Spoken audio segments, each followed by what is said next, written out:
जय हिंद साथियों। Honourable press के मेंबरान और हमारे साथी विनीत जी, कर्नल प्रदेशी, कर्नल प्रमोद कुमार जी और बाकी हमारे जितने भी साथी यहाँ पे हैं, सबका स्वागत और धन्यवाद। साथियों, देश बड़ी गंभीर परिस्थितियों से गुजर रहा है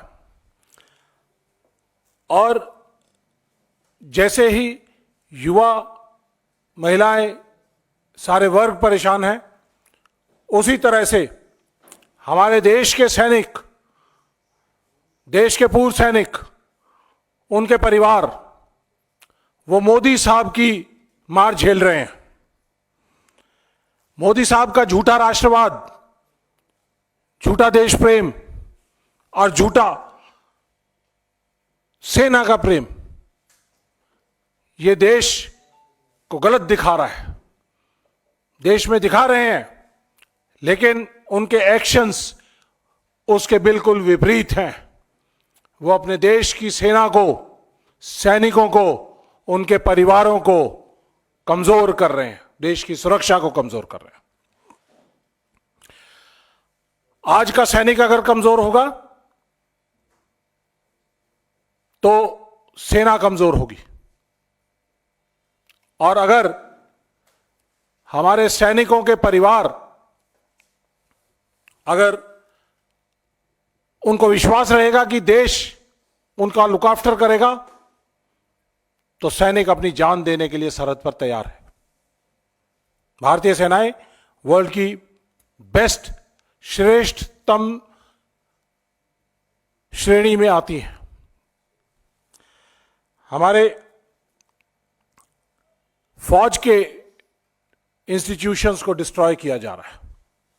हमारी कोर डिमांड है 1 रैंक 1 पेंशन, जिसको यूपीए सरकार ने 26 फरवरी 2026 को पास किया। पार्लियामेंट के दोनों सदनों के अंदर इसको पास किया गया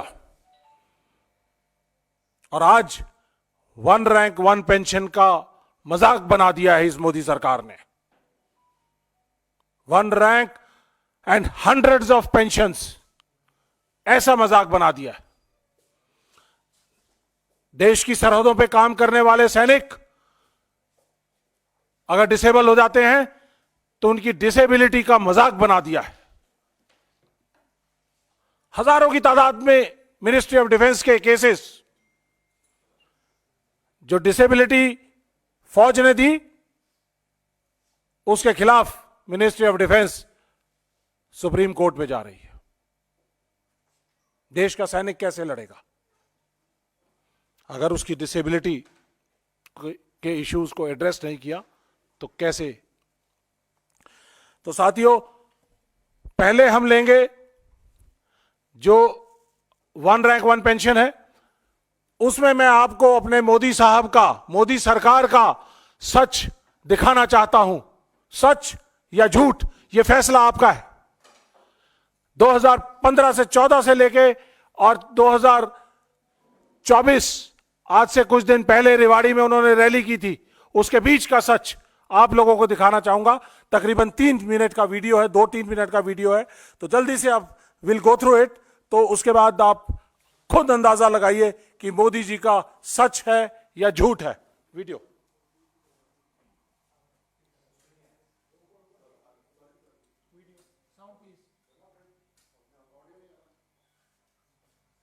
कई दशकों से हर सरकार से मांग कर रहे थे 1 रैंक 1 पेंशन। ये सरकार आने के बाद हमने वादा किया था कि हम 1 रैंक 1 पेंशन लागू करेंगे, और मैं आज मेरे वीर जवानों के सामने सर झुका करके इस वादा हमने पूरा कर दिया। आज मैं संतोष की अनुभूति कर 5,500 करोड़ रुपया वितरित हो चुके हैं। जब मैंने हिसाब लगाया तो फौज को 1 रैंक 1 पेंशन का पैसा अगर देना है तो 12,000 करोड़ रुपया चाहिए। 12,000 करोड़। ये फौज के जवानों के साथ धोखा है कि नहीं है? फौज के जवानों के साथ धोखा है कि नहीं है? अगर उनको देना था तो 12,000 करोड़ रुपए का प्रबंध करना चाहिए था कि नहीं करना चाहिए था? हमने किया। और भाइयों बहनों, हमने वन रैंक वन पेंशन लागू कर दिया। 4 किस्त में पैसा देना तय कर लिया। अब तक 6,500 करोड़ रुपए हम दे चुके हैं। भाइयों बहनों, आगे वाली किस्त भी इस बजट में देने का फैसला कर लिया। इन कागज पे चीजें इकट्ठी करते करते मुझे 1.5 साल लग गया। सब बिखरा पड़ा था। पूर्व सैनिकों के नामों का ठिकाना नहीं मिल रहा था। संख्या सही नहीं मिल रही थी। मैं हैरान था। देश के लिए मरने मिटने वाले फौजियों के लिए सरकार के पास सब बिखरा पड़ा था।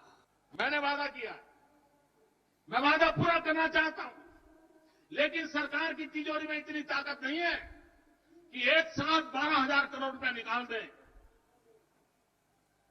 ये लोग तो 500 करोड़ की बात करके चले, मान देंगे।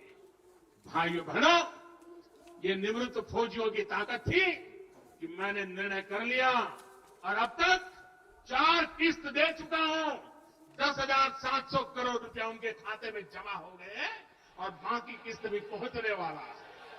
ऐसा ही एक संकल्प मैंने आपके सामने किया था वन रैंक वन पेंशन को लेकर के, कि वन रैंक वन पेंशन न सिर्फ लागू हो चुका है, बल्कि अब तक 35,000 करोड़ रुपए हमारी सरकार द्वारा वितरित किए जा चुके हैं। राजस्थान के मेरे वीर भाई और बहनों, मोदी ने अपने सैनिक परिवारों को वन रैंक वन पेंशन इसकी गारंटी दी थी। हमने अब तक 70,000 करोड़ रुपए वन रैंक वन पेंशन के तहत हमारे सेना के जवानों को मिल चुके हैं। यही रेवाड़ी में मैंने पूर्व सैनिकों को वन रैंक वन पेंशन लागू करने की गारंटी दी थी। रेवाड़ी की वीर धरा से लिया गया वो संकल्प मैंने आपके आशीर्वाद से पूरा किया। अभी तक ओआरओपी के तहत वन रैंक वन पेंशन के तहत पूर्व सैनिकों को करीब करीब 1 लाख करोड़ रुपए मिल चुके हैं। हम जानते हैं ग्राफ साथियों, इकोनॉमी किस तरह से ग्रो होती है मोदी साहब ने सिखा दिया है सबको। इस हिसाब से मेरे ख्याल से 5 ट्रिलियन की बात करते हैं, ये हो सकता है 15-20 ट्रिलियन तक हो सकता है, 1 साल के अंदर पहुंच जाएंगे। यह है मेरे मोदी साहब का, मेरे प्रधानमंत्री जी का सच या झूठ, यह फैसला आपको करना है। यह ग्राफ मैं आपको बताना चाहूंगा कि 2014 के अंदर जब हमने वन रैंक वन पेंशन की लड़ाई लड़ रहे थे तो पूरा मसौदा तैयार किया गया। टोटल खर्चा इसके ऊपर 8,300 करोड़ रुपए आना था। 2015 में जब इसको इंप्लीमेंट किया गया मोदी सरकार द्वारा, तो इसके बहुत सारे पहलू जो है वो हटा दिए गए और 5,300 करोड़ टोटल आउटले जो है वो पास किया गया। उसके बाद 2017 में, 18 में, 19 में ये बढ़कर 2019 में बढ़कर ये तब तक टोटल सिर्फ 17,000 करोड़ के आसपास होना चाहिए था। और ओआरओपी 2 आने के बाद ये ज्यादा से ज्यादा 23,000 करोड़ रुपया होना चाहिए था। ये मेरी प्रेजेंटेशन नहीं है, मिनिस्ट्री ऑफ डिफेंस की 23 दिसंबर 2022 की प्रेजेंटेशन है, जिसके अंदर कहा गया 23,000 crore one rank one pension के लिए निर्धारित है आज तक। तो साथियों, उसके बाद अक्टूबर 2023 में राजस्थान के चुनावों के अंदर झुंझुनू की रैली के अंदर बताया 70,000 करोड़ रुपया दे चुके हैं। और अभी कुछ दिन पहले रेवाड़ी में रैली हुई थी, तो उस रैली के अंदर बताया 1 लाख करोड़ से ज्यादा दे चुके हैं। मोदी जी, देश को झूठ बोलना बंद करें, देश की सेनाओं के साथ झूठ बोलना बंद करें। आप जुमलों की सरकार चलाते हैं। देश के सैनिक जुमले नहीं, ना तो बोलते, ना सुनते और ना समझ सकते। देश के सैनिक अपनी सरहदों के ऊपर अगर यही जुमले देने शुरू कर दे, झूठ बोलने शुरू कर दे, तो ये अग्रेशन और ये सरहदें हम महफूज नहीं कर पाएंगे। मेरे सैनिकों से झूठ बोलना बंद करो। आपने अपने कॉरपोरेट के साथियों को आज तक 14 लाख करोड़ से ज्यादा आपने उनके कर्जे माफ कर दिए हैं। एनपीए जो है उनको माफ कर दिया गया है। और क्या आपके पास अपनी सेना को देने के लिए 23,000 करोड़ नहीं है? 23,000 करोड़ आज तक टोटल दिया गया है। और उसको कहीं पे आप 70,000 करोड़ बोल रहे हैं, कहीं पे आप 1 लाख करोड़ बोल रहे हैं। और इस तरह से जिस स्पीड से आप चल रहे हैं, तो शायद हो सकता है कि पूरा का पूरा डिफेंस का जो 6,50,000 करोड़ का जो बजट है, उसके बारे में भी आप ये बात करेंगे 2024 के इलेक्शंस के अंदर कि यह सब कुछ हमने 1 रैंक 1 पेंशन के अंदर दे दिया। क्या यह सही है? सवाल पूछना चाहिए आपको पत्रकारों। मोदी जी से सवाल पूछिए, हमसे मत पूछिए कि आप झूठ क्यों बोल रहे हैं। मजाक बना दिया आपने इस 1 रैंक 1 पेंशन का। इसके साथ साथ आज हमारे पूरे का पूरा जो सैनिक समाज है, पूर्व सैनिक समाज है, नाराज है, क्योंकि 1 रैंक 1 पेंशन की जिस तरह से इन्होंने OROP 1 के बाद OROP 2 के अंदर विसंगतियां पैदा कर दी हैं। हमारे जेसीओ जवानों को जो 12,500 करोड़ 12,500 रुपया पर मंथ के हिसाब से उनको कम मिल रहा है, उसकी लड़ाई हम जंतर मंतर पे भी लड़ रहे हैं, पूरे देश भर में लड़ रहे हैं। मैं जानना चाहूंगा आपके माध्यम से कि ये 23,000 करोड़ से लेके और जो 1 लाख करोड़ के बीच का जो 77,000 करोड़ का जो डिफरेंस है, आपने किन अपने पूंजीपति साथियों को दिया है? फौजियों को नहीं दिया, फौजी परिवारों को नहीं दिया, 1 रैंक 1 पेंशन को नहीं दिया। आपने किन अपने पूंजीपति साथियों को दिया है? यह मैं पूछना चाहूंगा आपसे। साथियों, इसके साथ साथ एक और बड़ा मुद्दा जो डिसेबिलिटी पेंशन का है। डिसेबिलिटी पेंशन, जब फौज का सैनिक कहीं लड़ते लड़ते घायल हो जाता है तो उसको दिया जाता है। डिसेबिलिटी के हिसाब से, जितनी डिसेबिलिटी है उसके हिसाब से उसको दिया जाता है। उस डिसेबिलिटी पेंशन के लिए इन्होंने एक नई पेंशन स्कीम लेके आए हैं, जिसके अंदर डिसेबिलिटी को खत्म कर दिया गया है। डिसेबिलिटी पेंशन अब डिसेबिलिटी पेंशन नहीं रही है, इसका नाम दे दिया गया है इम्पेयरमेंट रिलीफ। और इसके अंदर यह कहा है कि ये डिसेबिलिटी पेंशन अब डिसेबिलिटी नहीं है। और ये बोलते हैं जो डिसेबल्ड सोल्जर को जो पेंशन मिलती है, उसके लिए उन्होंने लिखा है, this is not a pension and shall cease upon the demise of the recipient. अगर सैनिक को पेंशन मिल रही थी, डिसेबिलिटी पेंशन, तो डिसेबिलिटी पेंशन मिलने के बाद अगर उसको उसका देहांत हो जाता है तो उसके परिवार को उसके पूरी पेंशन मिलती रहती थी। फैमिली पेंशन के तौर पे उसको 40% कम किया जाता था। लेकिन आज उसको ये डिसेबिलिटी पेंशन का जो पोर्शन है वो 0 हो जाएगा। मोटी मोटी बात इतनी है कि अगर 100% डिसेबल्ड सोल्जर को 100 रुपीज पेंशन मिलती थी, तो 100 रुपीज उसको डिसेबिलिटी पेंशन मिलती, 200 रुपया। और जैसे ही उसका देहांत हुआ तो यह पेंशन 200 रुपए से घटके सिर्फ 50 रुपए मात्र रह जाएगी। 150 रुपए मोदी साहब इस पेंशन से निकालकर अपने पूंजीपति साथियों को देंगे। ये पेंशन पॉलिसी है। यह है मोदी जी का देश प्रेम, सेना का प्रेम, राष्ट्रवाद। पहले ये जो डिसेबिलिटी पेंशन थी इनकम टैक्स के परव्यू से बाहर थी। अब क्योंकि ये डिसेबिलिटी पेंशन ना रह के इंपेयरमेंट रिलीफ है तो ये इनकम टैक्स के दायरे में भी आ गई। तो जो 200 रुपए पेंशन मिलती थी तो उसके ऊपर 30% टैक्स लग के उसको सिर्फ मात्र 140 रुपए मिलेंगे। ये फर्क है।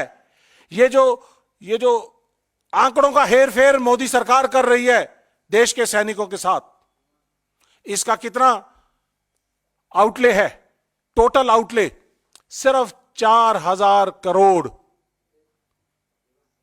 मोदी जी 14 लाख करोड़ एनपीए में आप माफ कर सकते हैं अपने सैनिकों को, पूर्व सैनिकों को जिन्होंने लड़ते लड़ते घायल हुए हैं, उनको 4,000 करोड़ नहीं दे सकते?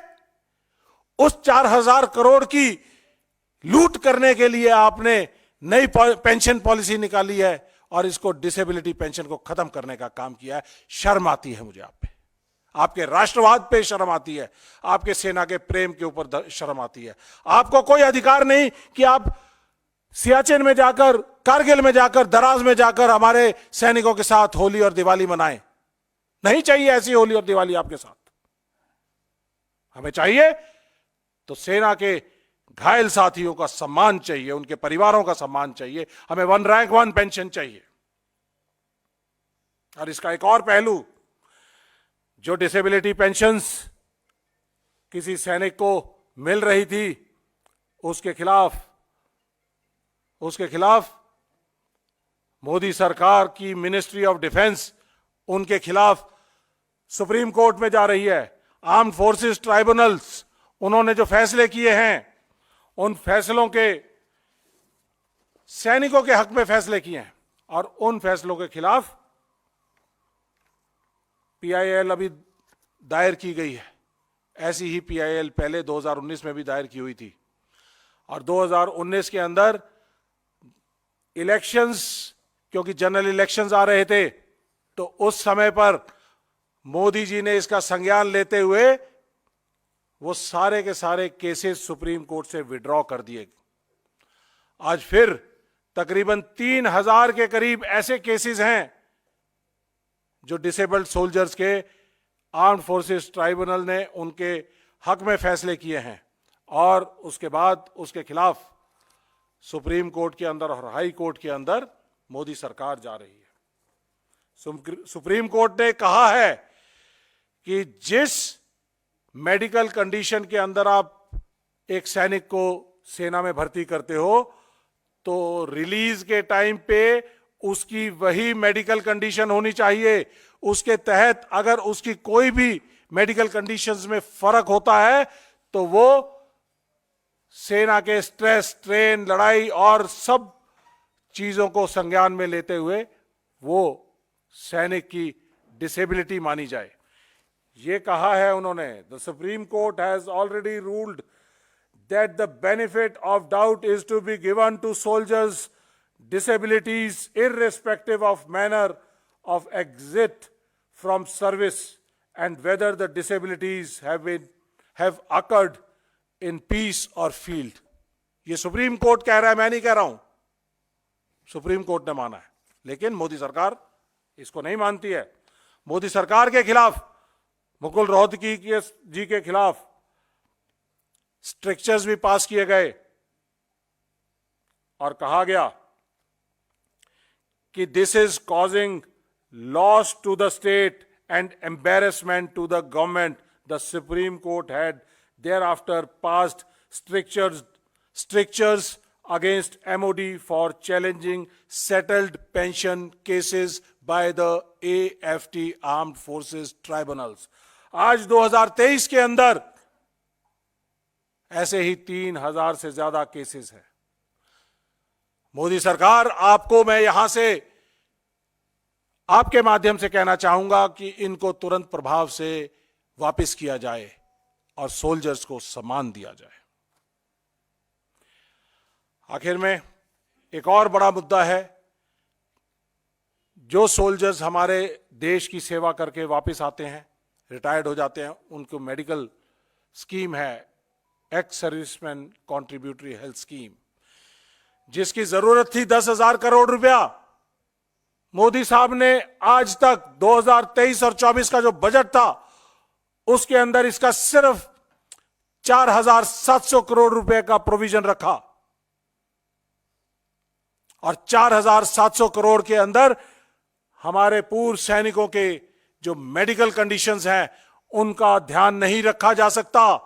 जब आर्म्ड फोर्सेस ने 10,000 करोड़ मांगे थे तो आपने उनको 4,700 करोड़ क्यों दिए? जितने भी एम्पेनल्ड हॉस्पिटल्स हैं वो हमारे पूर्व सैनिकों की मेडिकल फैसिलिटीज नहीं दे पा रहे हैं। उनके 6,000 करोड़ के बिल लंबित हैं, और जब पूर्व सैनिक वहां पर अपनी रख रखाव के लिए, अपनी हेल्थ कंडीशंस के लिए जाता है तो उसको वापस कर दिया जाता है कि अभी सरकार ने पैसे नहीं दिए हैं तो इसलिए आपका इलाज हम नहीं करेंगे। पहले सरकार को बोलिए कि पैसे दें तब हम आपका इलाज करेंगे। क्या आप अपने पूर्व सैनिकों के साथ ऐसा व्यवहार बर्दाश्त करेंगे? मेरे ख्याल से नहीं करेंगे। देश के पूर्व सैनिकों ने अपना यूथ दिया है देश को। आज कोई 70 साल का, 80 साल का, 90 साल का है, उसका ध्यान रखना, उसका इलाज करना, उसकी हेल्थ कंडीशंस का संज्ञान लेना, ये देश की जिम्मेदारी है बुनियादी तौर पे। और देश की बुनियादी आप लोग टैक्स दे रहे हैं, लेकिन मोदी साहब इस पैसे को साइफन आउट करके अपने साथियों को, पूंजीपति साथियों को दे रहे हैं। लेकिन देश के पूर्व सैनिकों के इलाज में जो पैसा चाहिए वो नहीं दे पा रहे हैं। तो इसमें मोदी सरकार से कहना चाहूंगा कि जल्द से जल्द, आपके पास 10-12 दिन बचे हैं, जल्द से जल्द ये 6,000 करोड़ रुपए दीजिए ताकि हमारे पूर्व सैनिकों का इलाज हो सके, हॉस्पिटल्स की लायबिलिटीज को खत्म किया जा सके। और नहीं कर सकते हैं तो आपको सत्ता में बने रहने का कोई अधिकार नहीं है। आप नहीं कर सकते तो कांग्रेस सरकार आने को तैयार है, इंडिया गठबंधन आने को तैयार है। 2024 में आपका जाना तय है और कांग्रेस और इंडिया गठबंधन का आना भी तय है। और मोदी जी, आपको याद दिलाना चाहूंगा, एक संज्ञान के माध्यम से रामधारी सिंह दिनकर जी ने अपनी रचना रश्मि रथी के अंदर कहा था, जब श्री कृष्ण पांडवों के लिए 5 गांव मांगने गए थे कि महाभारत का युद्ध ना हो, लेकिन दुर्योधन वो भी दे ना सका। मोदी जी, आज पूर्व सैनिक आपसे अपनी सही असली वाली 1 रैंक 1 पेंशन जो यूपीए सरकार ने 26 फरवरी 2014 को दोनों ही लोकसभा और राज्यसभा में पास करवा कर दी थी, हमें वो 1 रैंक 1 पेंशन चाहिए। हमें कोई भी विसंगति 1 रैंक 1 पेंशन की नहीं चाहिए। हमें समान एमएसपी सभी जवान, ऑफिसर और जेसीओ की चाहिए। हमें डिसेबिलिटी पेंशन जो पहले थी वो डिसेबिलिटी पेंशन चाहिए। आपकी ये इंपेयरमेंट रिलीफ नहीं चाहिए। हमें देश के पूर्व सैनिकों के इलाज के लिए जो 10,000 करोड़ रुपए का आउटले था वो पूरा का पूरा चाहिए ताकि उनका इलाज किया जा सके। और अगर नहीं दे पाएंगे तो पूर्व सैनिकों ने और देश की जनता ने फैसला कर लिया है कि आपको 2024 में चलता करेंगे। मैं सिर्फ यही कहूंगा, रामधारी सिंह दिनकर जी की रचना में जैसा उन्होंने कहा था, जब नाश मनुज पर छाता है तो पहले विवेक मर जाता है। दुर्योधन वह भी दे ना सका, आशीष समाज की ले ना सका। मैं ये पैरेलल्स ड्रॉ करना चाहता हूं कि मोदी जी वो भी दे ना सके, आशीष समाज की ले ना सके, उल्टे हरि को बांधने चले, जो था असाध्य उसको साधने चले। जब नाश मनुज पर छाता है तो पहले विवेक मर जाता है। अपना विवेक जगाइए मोदी जी, वरना पूर्व सैनिक समाज 1 करोड़ 16 लाख लोगों का जो परिवार है वो आपको यहां से चलता करने के लिए तैयार है। धन्यवाद। सवाल जी। Thank you very much. आपके जो सवाल हों इसी इशू पे, रिक्वेस्ट ये है कि इसी मुद्दे पर जो भी सवाल हों उनका कर्नल रोहित चौधरी जवाब देंगे। Yes, we have taken up issues. हमारी मल्टीपल ऑर्गेनाइजेशंस हैं, इंडियन एक्स सर्विसमैन मूवमेंट ने, मेरे पास अभी लेटर्स यहाँ नहीं है, लेकिन हमने पूरा अपना 14 पॉइंट का हमने डिमांड्स जो हैं वो मिनिस्ट्री ऑफ डिफेंस को दिया है। Directorate of ex serviceman welfare DSW, उनके साथ मीटिंग्स हो चुकी हैं, सब बात मान रहे हैं, लेकिन देने को तैयार नहीं है। मिनिस्ट्री ऑफ डिफेंस आगे ले जाती है, सेना बार बार कह रही है, सेना ने ये पॉइंट सितंबर 2023 में जो आर्मी कमांडर्स कॉन्फ्रेंस थी उसके अंदर ये बड़ा पॉइंट था, और भी बहुत सारी चीजें थी, लेकिन ये भी एक पॉइंट था, इसको उन्होंने संज्ञान नहीं लिया, भेजा हुआ है, लेकिन मोदी साहब के पास फुर्सत नहीं है कि सेना के बारे में बात कर सके या सेना को दे सके।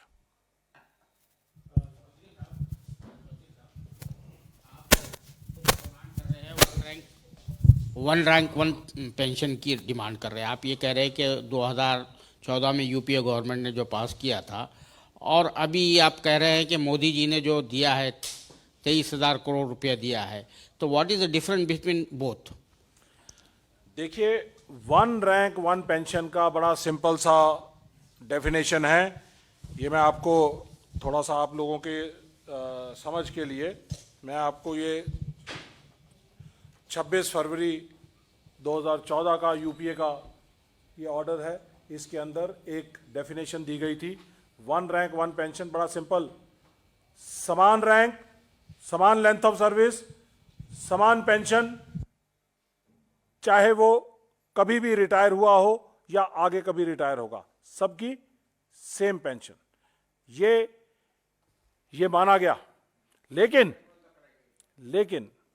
ये क्राइटेरिया, अगर ये माना, ये इंप्लीमेंटेशन ऐसे होती तो आज कोई भी विसंगति पैदा नहीं होती, लेकिन उन्होंने उसको इस तरह से ना देकर वन रैंक वन पेंशन की जगह वन टाइम एनहेंसमेंट दी है, जो 2014 में हुई। 2014 में जो डिमांड कर रहे थे, टोटल आउटले था 8,300 करोड़ का, जब नवंबर 2015 में ऑर्डर निकाला तो उसके अंदर इसको रिड्यूस कर दिया गया 5,300 करोड़ में, तो 3,000 करोड़ गायब हुए, तो कहीं ना कहीं तो फर्क हुआ।